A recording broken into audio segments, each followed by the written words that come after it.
24 years ago, nobody chose me. My father took my brother. My mother took my sister. And me?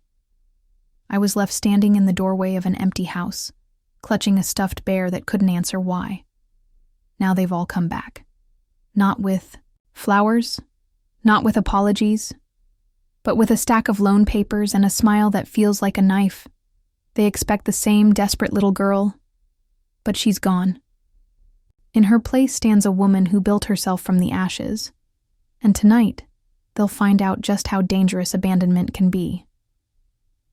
If you've ever felt dismissed, betrayed, or made to feel invisible, or maybe you've experienced the deepest loneliness or that unbearable pain of losing those you love most, share it. Leave a comment. Tell me where you're watching from. And don't forget to subscribe, because maybe the next story will remind you of your own strength.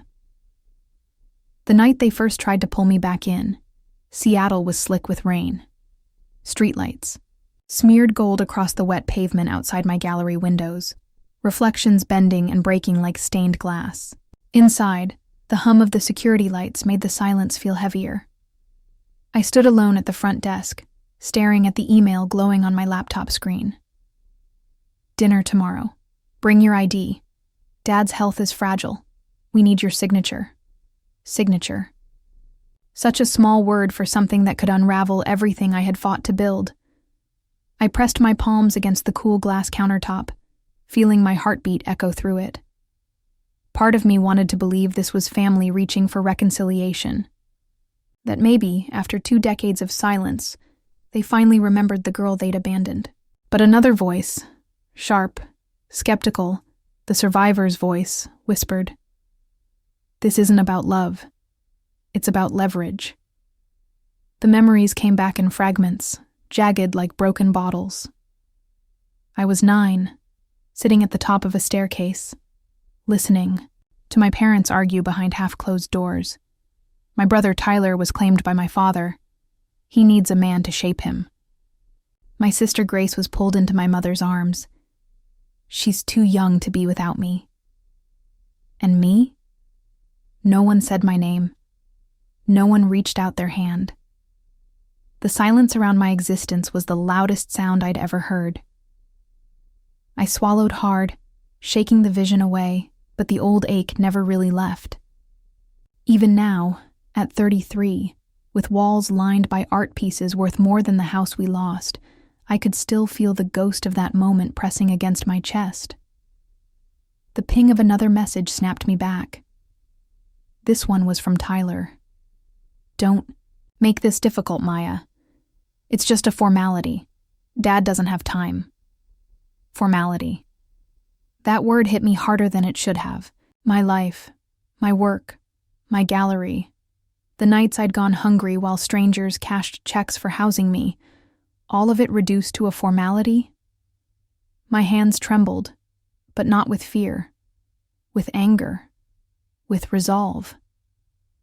I looked around the gallery at the glass, installations shimmering under soft light. Each one had been crafted by an artist who once thought they had no place in this world. Just like me. They weren't fragile. Neither was I. I typed a reply, slow and deliberate. "I'll come to dinner. But don't expect the little girl you left behind." I hit send, the click echoing louder than it should have in the empty gallery. Outside, thunder rolled low across the sound. The storm was coming, and I was ready to meet it head-on. Tomorrow night at that table, they'll finally learn what happens when you abandon a child who grows into her own weapon. Before Osai, everything collapsed. We were the kind of family people envied from the outside. A brick house tucked into a quiet Tacoma neighborhood, a swing swaying from the oak tree in the yard, and laughter that spilled out of open windows like music. At least, that's how it looked. I can still see it in flashes. The warm haze of Saturday mornings, the smell of pancakes browning in a skillet, butter melting in golden pools. Dad would stand at the stove, tall and broad-shouldered, his rough, hands flipping each circle of batter with a precision that felt almost ceremonial. His laughter was deep, like rolling thunder, and I used to believe it meant our walls were unshakable. Mom's perfume was always the first thing I noticed when she leaned over to set sliced strawberries on the table. It was floral, soft, and lingered on my hair whenever she kissed me goodbye before school. She had a laugh that started as a spark and built into a storm, her whole body shaking until the rest of us joined in. That laugh could light up the darkest room. My brother Tyler, 2 years older, carried himself like my protector. He'd run alongside me as I wobbled down the sidewalk on my bike, his sneakers slapping the pavement, until I finally found balance. "You've got it, Maya. Keep going," he shouted, arms raised like I'd just won the Tour de France. In that moment, I believed I could do anything. Grace, my little sister, was all curls and wide eyes, trailing behind me like my shadow. She clutched her stuffed rabbit, ears worn thin, and begged me every night. "One more story, Maya. Just one more." I'd put on silly voices until she drifted off, her small hand tangled in mine. Those were the fragments of light. Glow-in-the-dark stars on my ceiling. Monopoly nights with Dad accusing Mom of cheating just to make us laugh. Trips to Lake Washington, where we built lopsided sandcastles decorated with seashells Grace collected like treasures. We'd come home sunburned, dripping ice cream down our wrists as the sky blazed in watercolor pinks and purples. At 8 years old, I thought that world was indestructible. That love was stronger than overdue bills stuffed in drawers or whispered arguments behind closed doors. I didn't notice the shadows gathering at the edges, the quiet in Mom's voice when envelopes arrived, the restless pacing of Dad when work dried up, the way Tyler stopped inviting friends over. I was too busy setting the dinner table, counting each fork like it was a crown jewel, too busy soaking in the illusion that we were whole. I didn't know then that foundations can look solid until the first crack splinters everything, and once those cracks opened, no one thought to hold on to me. The first real crack appeared on a gray November night. Rain battered the windows of our Tacoma house, streaking the glass like tears. Inside, the air smelled of burnt coffee, and tension so thick it clung to my skin. I was sitting on the stairs, knees pulled to my chest, my stuffed bear squeezed tight against me. Down below, voices rose and collided like crashing waves. "How could you risk everything on one contract, Richard?" Mom's voice was sharp, the edge of panic cutting through every word. Dad's reply came back like thunder. "It was a sure thing, Elaine.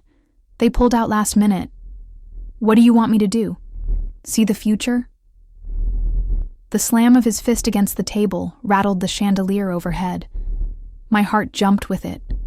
From my perch, I watched the light flicker, shadows jerking across the walls. Tyler stood at the hallway's edge, jaw clenched, fists balled at his sides. Grace clung to my arm, whispering, "Why are they yelling? Make them stop." I wanted to. God, I wanted to. But I was 8, helpless in a war too big for me. The fight spiraled. Words like mortgage, bills, failure tore through the air. Then came the sound that would etch itself into me forever. The hollow crack of Dad's hand punching through drywall. The silence that followed was somehow worse than the shouting. Mom's voice broke it, trembling but fierce. "I can't do this anymore. Tyler stays with you. Grace stays with me." My stomach turned cold. The world tilted. Dad's voice lowered, final, like a judge passing sentence. "Fine. That's settled." I waited for one of them to say my name, for someone to claim me, for anyone to notice I was still there, clutching a bear, begging silently with my eyes.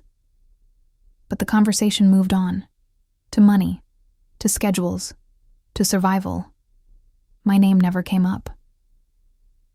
Tyler looked up the stairs then, his eyes meeting mine for a second. He didn't say a word, just mouthed sorry, before Dad pulled him away. Mom gathered Grace, pressing her into her side. Grace's little hand reached for me, fingers stretching, desperate. "Maya, come with us," she cried, but Mom shushed her, turning toward the door. I stayed frozen, invisible in plain sight, as the people I loved most divided us like furniture. The slam of the door echoed through the house, rattling picture, frames on the wall. I stared at their smiling faces trapped in those frames, the perfect family we used to be. And then the silence came, a silence so heavy it pressed me into the floor. That night, I learned something no child should ever know, that sometimes the people who give you life can also walk away from it. The first night alone, I told myself it was an adventure. That's what kids do. We invent games to survive the unbearable. I dragged a chair to the freezer and ate ice cream straight from the carton, sticky sweetness numbing the hollow ache in my chest. I turned the TV to the cartoons Mom never allowed after dinner and jumped on my parents' bed just because no one was there to stop me. For a few hours, I convinced myself I was free. No rules, no bedtimes, no whispered arguments, leaking through walls. Just me and Copper, our golden retriever, his tail thumping against the floor every time I passed. But when the sun fell and the house exhaled into silence, freedom twisted into fear. The shadows on the walls stretched long and menacing. Every creak of the floorboards, every groan of the old pipes sounded like an intruder sneaking closer. I locked every door twice, then curled under the covers with all the lights on, Copper pressed close against my legs. My stuffed bear was clutched so tight in my arms the seams threatened to split. By the second day, reality sank its teeth in. The fridge hummed with half-empty cartons, milk already turning sour. I made peanut butter sandwiches, cutting the crusts the way Mom used to, trying to trick myself into tasting comfort. I poured an entire box of cereal into Copper's bowl. Terrified he might go hungry, he wagged his tail, grateful, unaware that I had no idea how long the food would last. I kept calling Dad's number, then Mom's. Each time the line rang into silence or clicked straight to voicemail. I left messages through tears. Please, come back. Please don't forget me. I'm still here. The phone never rang back. By the third night, I stopped pretending it was fun. My stomach ached from crackers and fear. I sat on the stairs in the dark, staring at the front door, hoping it would open and they'd walk in, arms wide, saying it was all a mistake. That hope kept me upright until it burned out. On the fourth day, the knock at the door startled me. So badly I dropped the spoon I was using to eat peanut butter straight from the jar. Copper barked, nails clicking across the tile. I opened the door to find Mrs. Garcia, our neighbor, standing there with concern etched deep into her face. "Sweetheart, are you alone?" she asked softly. That was the moment the dam broke. All my pretending, all my bravado shattered. I sobbed so hard I could barely speak, the words tumbling out.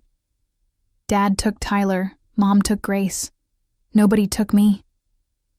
And with those words, the world shifted. I was no longer a daughter. I was a case. The night Mrs. Garcia led me into her living room, the world felt like it had caved in. A social worker arrived. Her name was Ms. Reynolds. Soft voice, tired eyes, clipboard in hand. She asked questions I didn't know how to answer. Do you have relatives nearby? Do you know where your parents went? I just shook my head, clutching my stuffed bear. By the end of the week, a judge declared me a ward of the state. Just like that, I went from being a daughter to a case number. My first placement was with the Thompsons, a family who took in foster kids for the checks. Their house smelled of bleach and fried food. I slept on a pull-out couch in their basement. The air damp and heavy. My few belongings were shoved into a black garbage bag, plastic rustling every time I tried to find my pajamas. Their 3 children barely looked at me. At dinner, I sat at the end of the table, utensils mismatched, while conversation flowed, around me like I wasn't there. When I tried to speak, Mrs. Thompson cut me off with a smile too tight to be kind. Eat, Maya. Quiet girls are easier to place. That line carved into me deeper than she realized.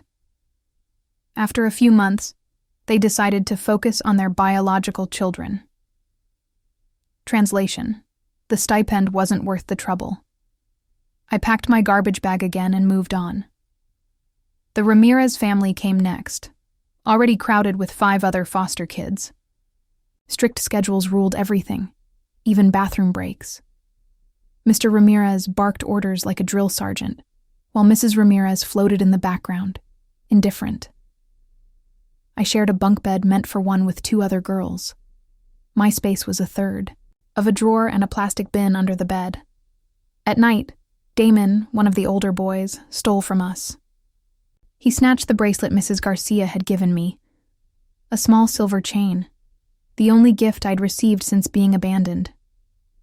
When I confronted him, he leaned close, his breath sour. "Say a word, and I'll make sure you're moved again." I learned quickly that survival in foster care meant swallowing losses, choosing silence over another garbage bag. Each move etched a new scar. Teachers labeled me quiet but bright.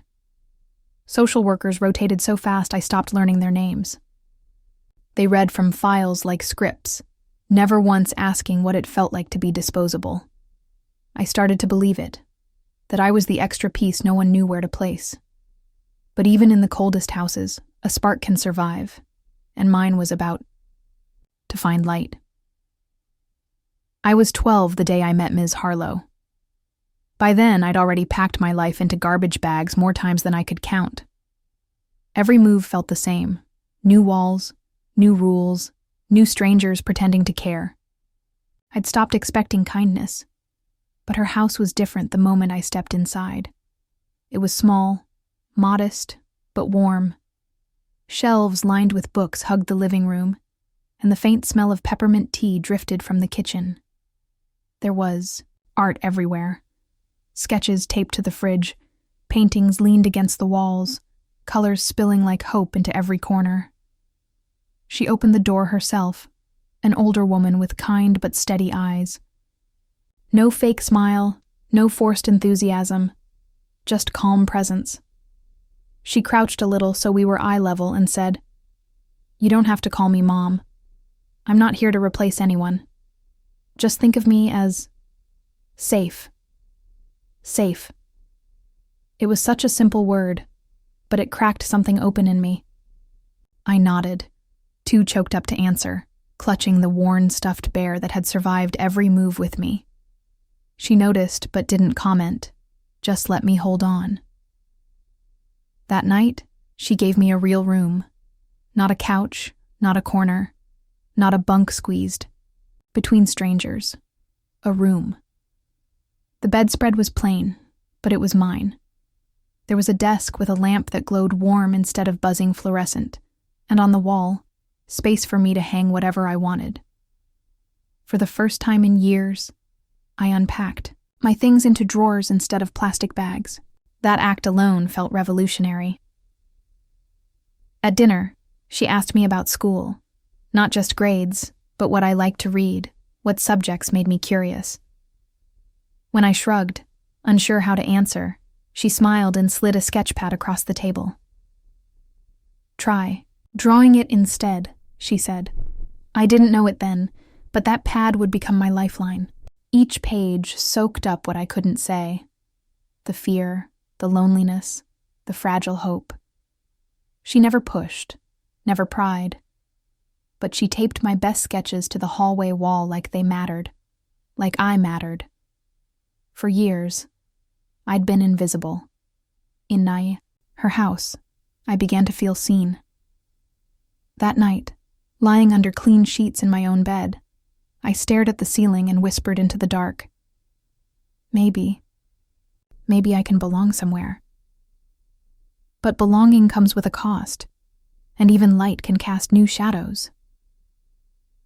The news came on a Sunday morning, over the clink of teacups and the smell of toast. Ms. Harlow sat across from me at the kitchen table, hands folded too neatly, her eyes avoiding mine. Maya, she said softly, the doctors found something. It's cancer. They're giving me 6 months, maybe less. Her voice was calm, but the world tilted around me. My fork slipped from my hand, clattering against the plate. For a second, I couldn't breathe. 6 months? After years of chaos, she had been my anchor, the first person who didn't treat me like excess baggage. Now even she was being taken away.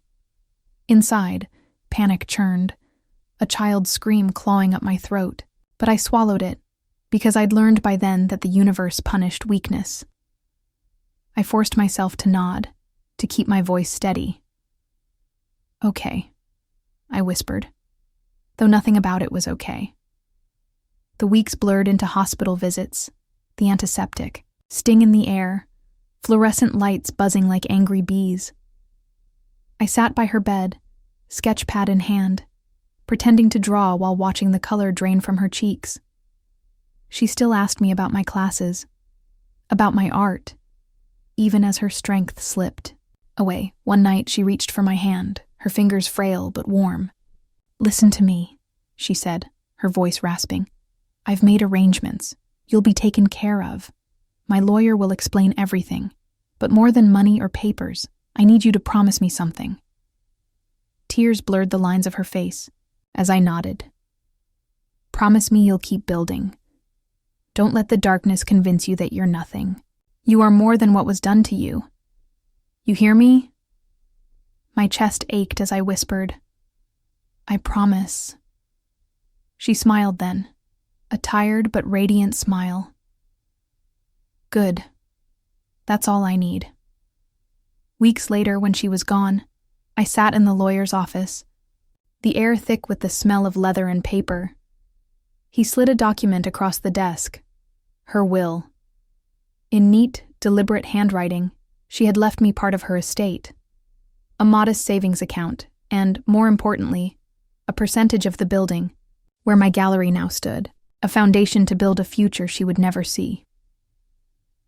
I traced my fingers over her name at the bottom of the page, the ink a final echo of her presence. My heart broke open all over again. I had gained a legacy, but lost the only person who had ever made me feel chosen. And it was that legacy, her gift, that pulled the family who abandoned me back into my life. It started with a phone call I almost didn't answer. The number lit up on my screen, unfamiliar area code, the kind that usually meant telemarketers. But something in me hesitated. I swiped. "Maya?" The voice cracked with disbelief. My mother's voice. After 20 years. The room tilted. My throat tightened. I wanted to hang up, but my hand wouldn't move. "I've been thinking about you," she said quickly, words tumbling. "About us. We should meet. We can start over. There's a family dinner this week. Your father, Tyler, Grace, will all be there." Family dinner.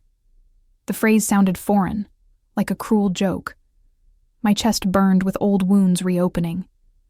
Before I could respond, she added softer, "And we know about the will." There it was. Not love, not regret, not the truth of 2 decades of silence. The will. Ms. Harlow's legacy. That night, another message arrived, this one from Tyler. "We just need you to sign a few papers. Nothing big. A formality. Dad's health isn't great. Don't make this difficult." I read it again and again, fury pulsing hot beneath my ribs. A formality. My life, my loss, my years of crawling through foster homes, all reduced to a formality. The gallery felt suddenly claustrophobic. The glass installations around me shimmered in the dim light, fragile but unbroken. My reflection in the jiaoyi. Windows looked like a ghost, older, harder, but still carrying the abandoned child inside. I paced the floor, heart racing. Part of me longed to see them, to demand answers, to hear, "We're sorry," spoken out loud. But another part, the survivor in me, recognized the pattern. They hadn't reached out when I was starving in strangers' kitchens or sleeping on borrowed couches. They hadn't called when birthdays passed like shadows. Why now? Because I had something they wanted. I sat at my desk, fingers trembling, and opened my laptop. Screenshots of their messages filled the folder I'd started that night. Receipts, proof, leverage. If they wanted a dinner, I would go. But not as the little girl who once begged to be chosen. This time, I would walk in as the woman Ms. Harlow had raised me to be. What they didn't know was that I had my own papers ready. Papers that could ruin their plans before they even began. The night after those messages, I couldn't sleep. Rain hammered against the gallery windows, each drop ticking like a clock counting down. I sat at my desk, laptop open, glow of the screen carving sharp lines across my face. I started with Tyler. His LinkedIn profile was updated, full of titles and buzzwords, but a quick search through court records showed liens, unpaid taxes, a foreclosure hovering over his name like a storm cloud. My pulse quickened. Then I dug deeper. A friend of mine, Jada, sharp, relentless, helped me comb through business filings.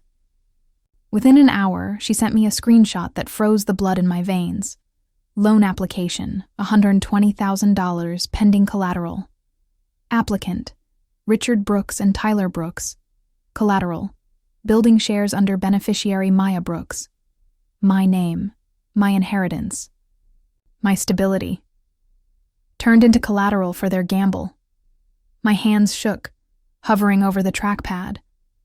A voice inside me whispered, "It's happening again. You're invisible until they need something." I printed every page, every record, the printer spitting out sheets like confessions.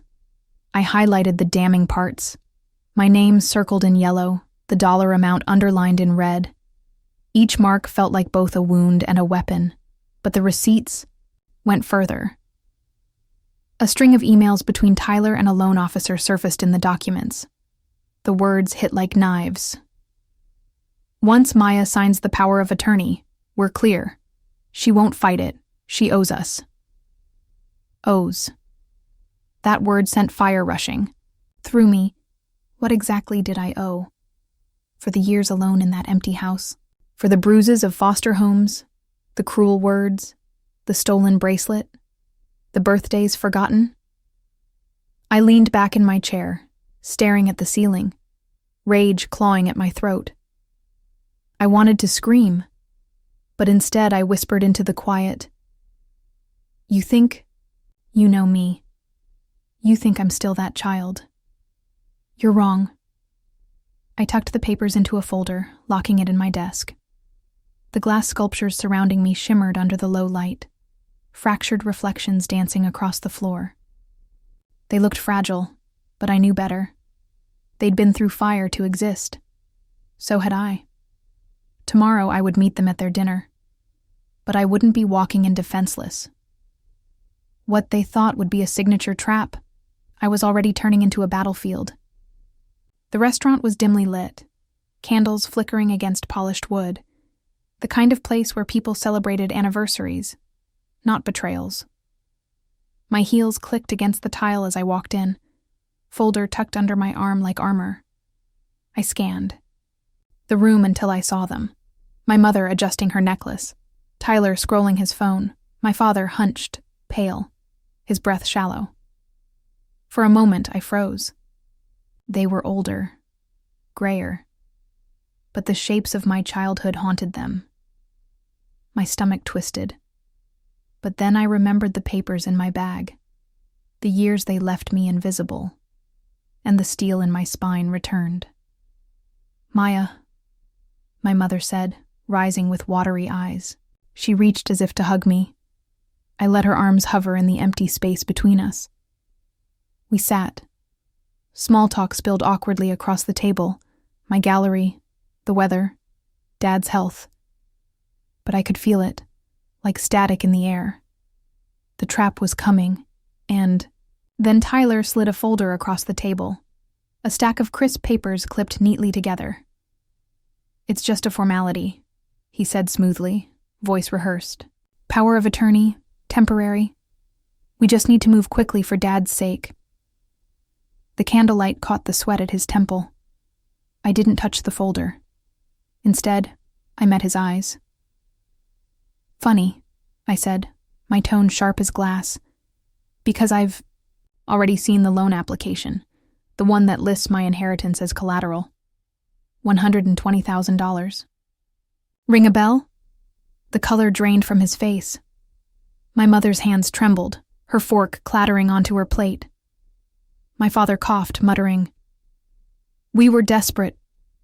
Desperate enough to erase me again?" My voice cracked, anger and grief bleeding together. "You didn't come back for me. You came back for what's mine." Tyler stammered. "You don't understand." I cut him off, pulling out my own folder. I laid down the printed emails, the loan forms, every receipt circled in glaring yellow. "I understand perfectly. And I've already filed a notice of revocation this morning. Any attempt to use my name, my share, my life, it's void." The silence that followed was suffocating. My mother's tears spilled, my father's shoulders sagged, and Tyler's jaw clenched tight, fury flashing in his eyes. Inside, I felt my hands shake under the table, the child in me screaming, terrified. But above it all, louder than the fear, was a different voice, the woman I had become. Steady, unshaken. That night, for the first time, they realized I wasn't their abandoned child anymore. I was their reckoning. When the dinner finally ended, I stepped out into the damp Seattle night, the air sharp with rain. My chest rose and fell like I'd just run a marathon. Behind me, the family I once begged for love sat fractured around a table of untouched desserts. Tyler was the first to leave, chair scraping violently against the floor. He muttered something about betrayal, about me turning against my own blood. His footsteps faded fast, swallowed by the city. Grace stayed silent, her eyes glassy, her hands twisting in her lap. She wanted to reach for me. I saw it. But the distance between us was a canyon 20 years wide. My mother cried quietly, mascara streaking her cheeks, whispering, "We just wanted another chance," as if repeating it would erase everything. And my father, he just sat there, shoulders hunched, face gray, staring at the papers I'd laid down like they were gravestones. I had told them my truth. I had laid down the boundaries. I will not be your bank. I will not be your savior. If we are to have any relationship, it will be one-on-one, honest, and on my terms. No more games. No more lies. The words hung heavy. Final. I thought that was it, that we would scatter back into silence.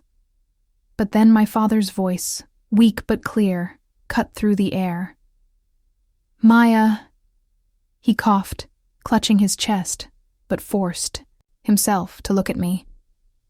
His eyes were wet, not from anger, but from something rawer. "I failed you. Not just that night. Every day after.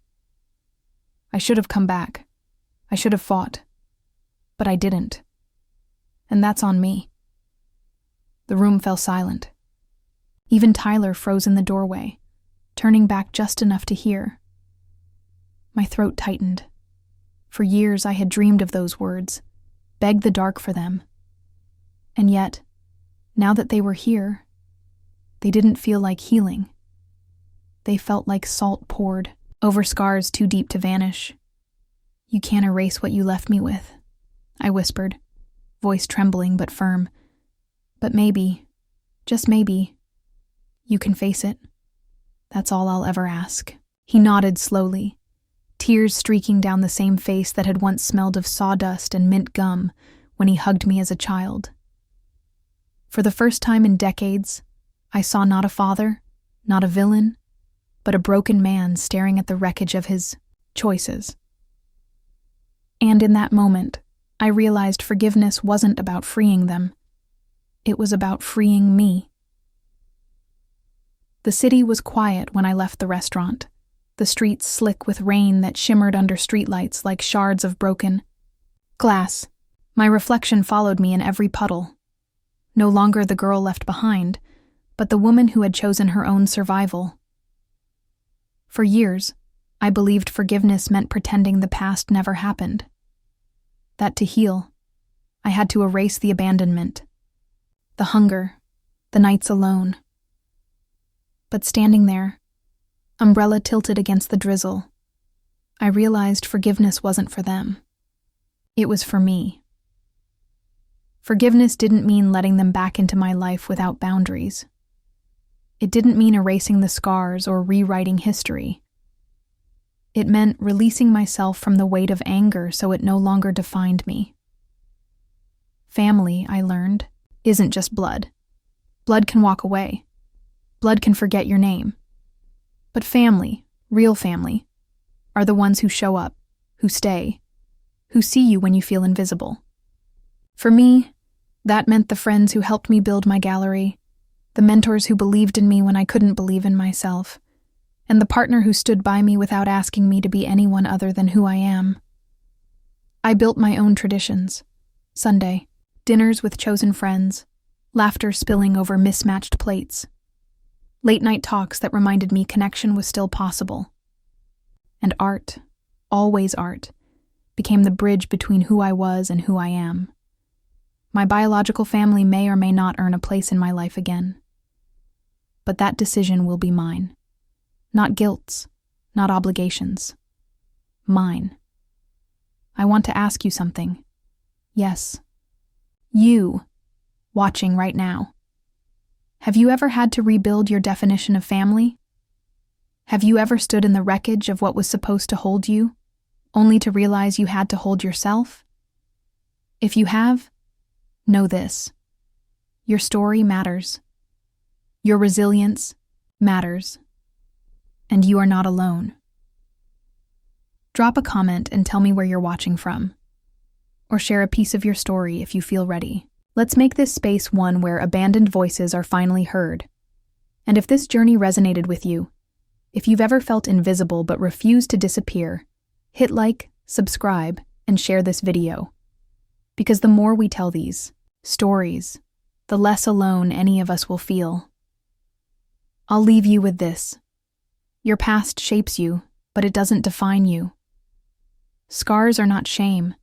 They're proof you survived. And sometimes, the family you create from those who choose you will be stronger than the one that left you behind. I was the child nobody chose, but I became the woman who chose herself.